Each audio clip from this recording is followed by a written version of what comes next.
E quais são os desafios? A gente está falando aí sobre essa questão de punição, mas quais são os desafios enfrentados hoje por pedestres, também ciclistas e também motoristas? Os pedestres hoje, o maior desafio deles é ser respeitado, eles serem respeitados, né? O pedestre hoje, muitas das vezes, ele não tem a sua vez no trânsito. Você pode ter uma faixa de pedestre novinha em folha ali, pintadinha, você põe o pé e o motorista não para. O pedestre, que seja um cadeirante ou um portador de mobilidade reduzida, ele não tem uma acessibilidade. Às vezes, numa região de bares, né, de shopping, tudo, as calçadas estão ocupadas. O pedestre ele tem que deslocar para a rua, colocando a sua segurança em risco. Às vezes tem obras, as pessoas fecham a calçada, vai fazer uma concretagem, vai fazer uma mudança, interdita a calçada, que é a segurança do pedestre, é a calçada. Caçambas. As caçambas. Às vezes você vai colocar o lixo, né? Coloca o lixo ali na calçada. Você faz uma obra, deixa um entulho ali. Então, assim, muitos dos semáforos, em maioria das cidades, não tem o sinal de pedestre, é obrigatório ter o sinal de pedestre, né? O pedestre ele tem que ter a sua vez. Hoje, o trânsito, toda vez que você vai fazer um planejamento, uma das primeiras peças que você pensa é o pedestre. Como que ele desloca? Para onde que ele vai? Qual a segurança que ele vai ter naquele local? É a mobilidade urbana. É a mobilidade urbana, que é o seu deslocar e a sua acessibilidade de ir e vir. O ciclista hoje, que a gente comentou agora há pouco, que está em alta, muitas das cidades não têm as ciclofaixas. As cidades não estão preparadas para isso. A maior dificuldade que eles têm é de ter um espaço seguro para eles, né? Por mais que ainda existe alguns que transitam junto com os veículos, existe a regra que você deve manter um distanciamento de um ciclista na via, o ciclista deve andar na mão de direção.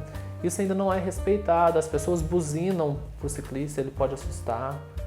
Então essa é a maior dificuldade de não ter o local adequado com a devida segurança para o ciclista.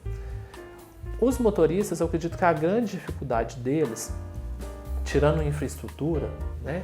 Que infraestrutura, se a gente for abrir aqui, a gente já abre um leque de coisas, de via pavimentada, buraco, né?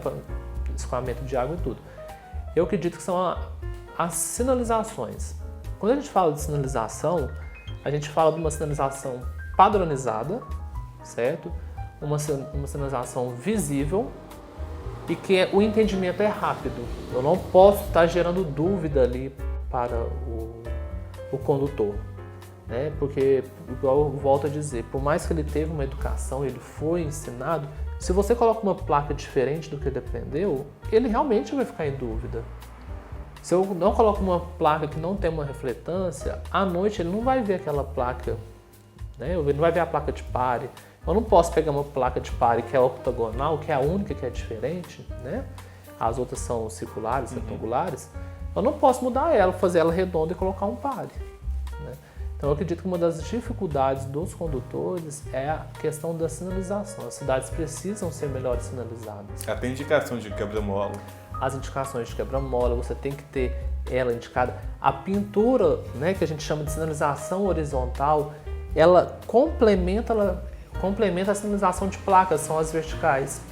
E isso muitas das vezes, principalmente em curvas, quando você está em mão única, né, que você vai estacionar, se você não tem uma pintura, você não tem de estacionamento, você não tem um direcionamento como que você vai estacionar. Você para mais para dentro da pista de rolamento, né? O pare é onde você tem que parar, os 5 metros da esquina que não é sinalizado. Imagina se toda a esquina fosse sinalizado 5 metros. Ninguém ia estacionar a menos de 5 metros, todo mundo ia parar mais atrás, né? Os 5 metros é uma questão muito interessante, porque é a questão da visibilidade, né? Onde você coloca, teria que ter uma faixa de pedestre. Então a sinalização horizontal pintura também ela é muito eficiente, ajuda muito, orienta e evita muitos dos acidentes.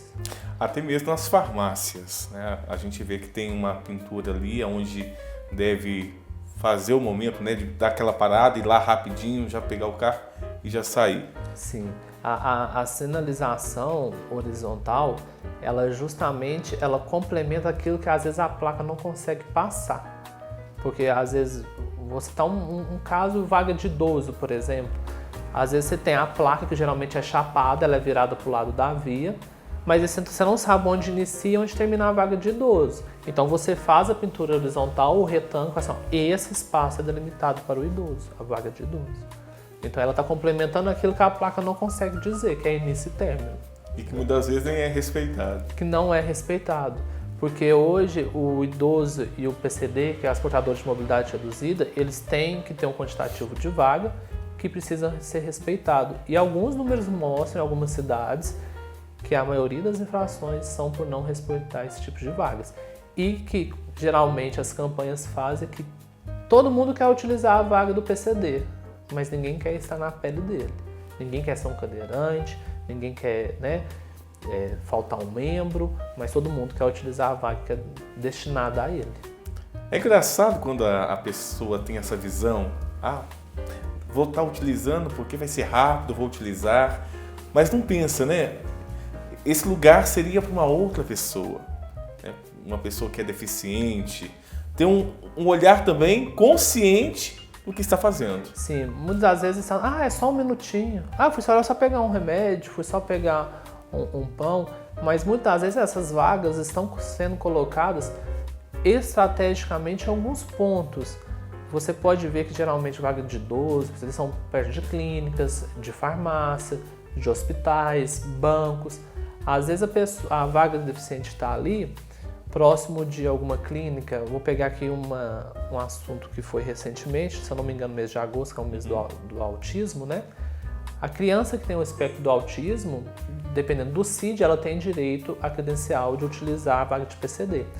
E a criança do autismo, ela é muito inquieta, às vezes o pai ou a mãe precisa de estacionar ali para conseguir entrar com ela rápido dentro da clínica por causa do barulho, da agitação do trânsito. É a hora que ela chega, a vaga está ocupada. Foi só um minutinho, fui só ali, desculpa.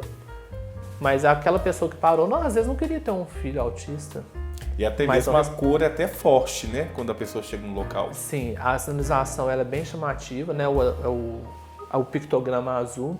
A placa é diferenciada, a placa ela é chapada para a via justamente para chamar a atenção.